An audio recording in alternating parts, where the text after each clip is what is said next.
Hello everyone, welcome to Watercourse IAS Academy, Northeast's premier institute for UPSC, APSC and NPSC preparations. I'm your friend Atreyi and today I'm here with another segment of Current Affairs 365 dated 18th of November 2021. This is your one-stop solution for any news and updates which will help you prepare for your civil services examination, and along with that it is also going to be beneficial for any other Assam state government services. So don't forget to like and share this video and subscribe to our YouTube channel. You can also follow us on Facebook as well as Instagram for any further details related to job notifications. So now the first news of today is related to the thermal power plants. This is about the renewable energy production by the thermal power plants. And recently in this context, the Ministries of Power and New and Renewable Energy, they have released some guidelines which will allow the thermal generation companies to set up renewable energy generation capacity. And along with that, it will also allow power supply to the consumers under the existing power purchase agreements. Now, a power purchase agreement or an electricity power agreement, it is a contract between two parties, one which is generating the electricity, okay, and the other one which is looking forward to purchase that produced electricity.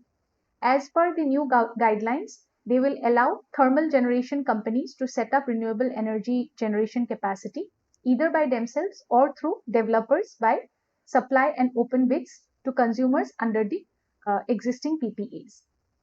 The DISCOMs, that is companies which are looking forward to purchase electricity, they will be allowed to count renewable energy purchased under the scheme towards their renewable purchase obligation. This renewable purchase obligation, it is a mechanism by which the state electricity regulatory commissions, they are obliged to purchase some amount of power from the renewable energy sources. And this obligation is being implemented throughout the country in order to increase the demand for renewable energy.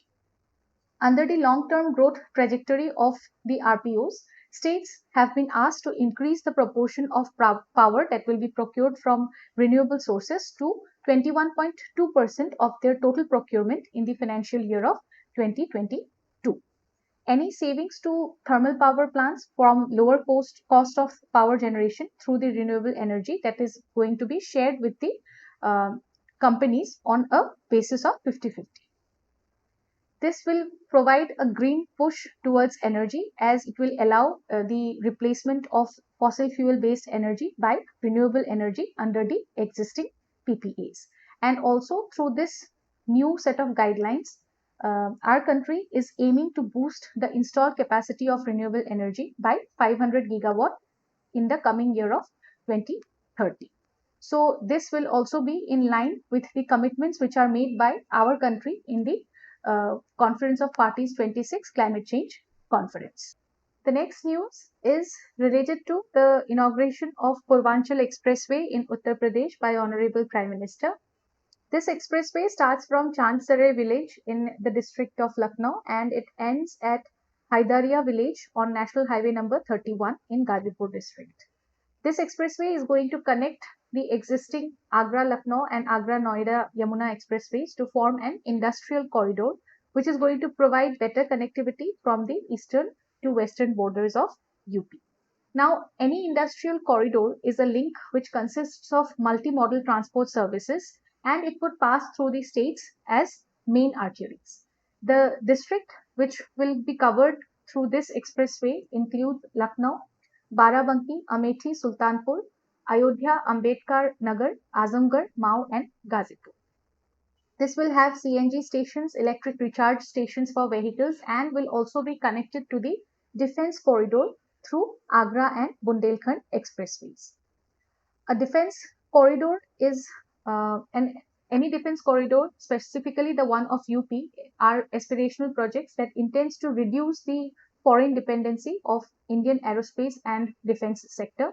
This defense industrial corridor of UP, it will have 6 nodes and here the nodal agency is Uttar Pradesh Expressways Industrial Development Authority. This defense corridor, it aims to bring up the state as one of the largest and advanced defense manufacturing hubs and will put it on the world map. Now, the main feature of Purvanchal Expressway includes that this is going to be a part of this will be connected to the defense corridor, and it will have these CNG stations and electric recharge stations. Along with that, the expected benefit includes the eastern region of UP would not only be connected to Lucknow but will also in future be connected to the national capital through Agra, Lucknow and Yamuna expressways. This will give a boost to the economic development of the eastern parts of UP and will provide better and quick access to bigger markets for agriculture related commodities and other products which are manufactured in the region. Besides Purvanchal, at least 3 more expressways are operational and are in various stages of completion in UP. Here, the UP Expressways Industrial Development Authority has been given the responsibility of completing all these projects. News is about Digital India Land Record Modernization Program. This recently the Ministry of Rural Development, they have inaugurated Bhumi Samvad and also launched the National Generic Document Registration System portal and a dashboard. This program was approved by the Cabinet on 21st of October 2008 itself for modernization of land record system of our country. And initially it was named as National Land Records Modernization Program, which has now been renamed as Digital India Land Records Modernization Program.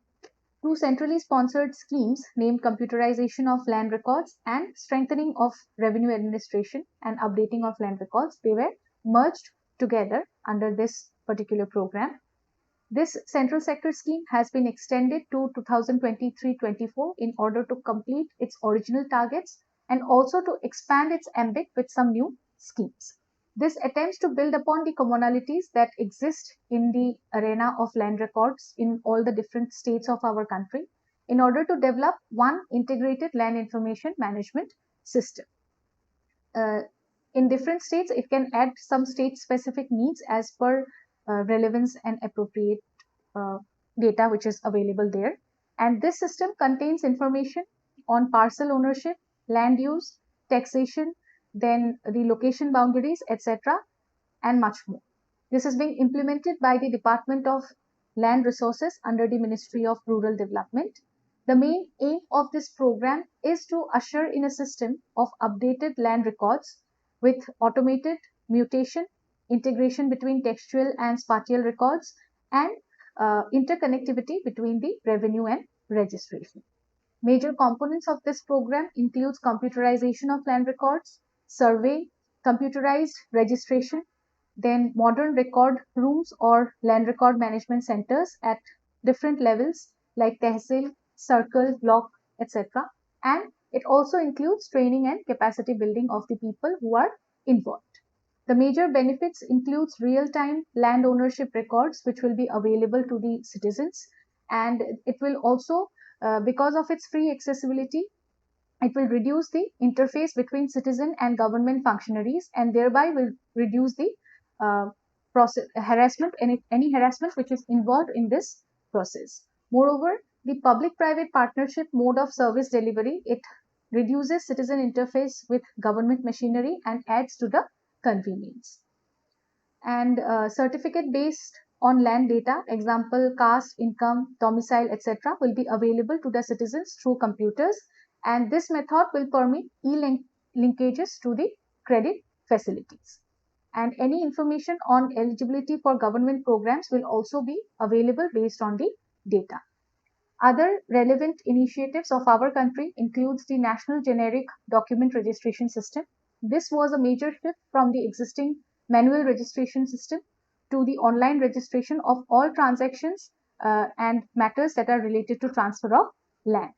And secondly, we also have the ALPIN number, which is the unique land parcel identification number. It has been many times regarded as Aadhaar for land, and this is useful because it uniquely identifies every surveyed parcel of land and prevent any land fraud.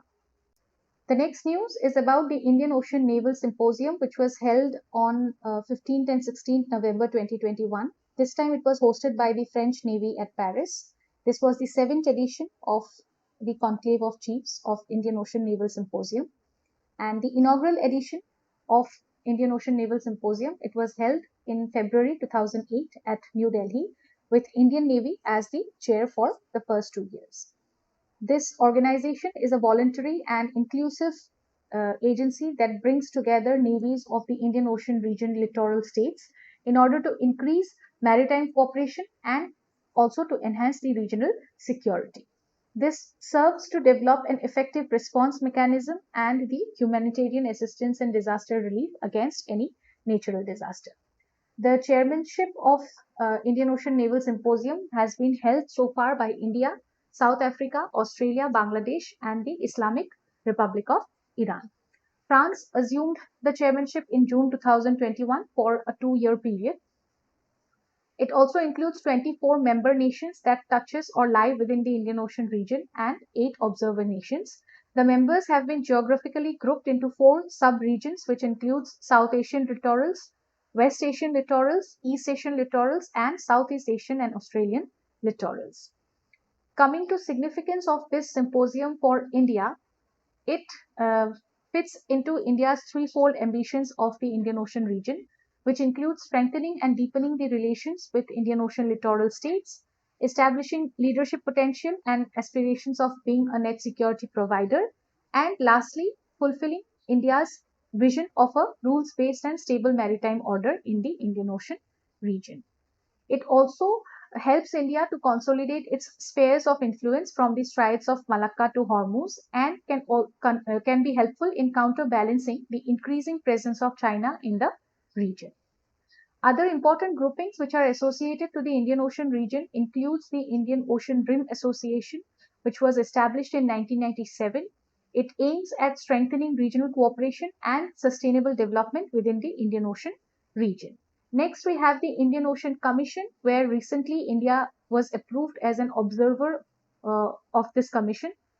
And next, we have the Sagar Initiative, which is security and growth for all in the region. It was launched by India in 2015, and by these initiative, India seeks to deepen economic and security cooperation with its maritime neighbors, and also it aims at assisting in building their maritime security capabilities. And this was all for today. Thank you so much for watching this video. I hope it will be helpful. Don't forget to like and share this video and subscribe to our YouTube channel. I'll see you all again tomorrow with another segment of Current Affairs 365 only on Borthakur's IAS Academy, Northeast's premier institute for UPSC, APSC and NPSC preparations. Till then, take good care of yourselves and keep learning. Bye-bye. Borthakur IAS Academy প্ৰস্তুতি আৰু অধ্যয়নৰ নিৰ্ভৰযোগ্য ঠিকনা। Borthakur IAS Academy।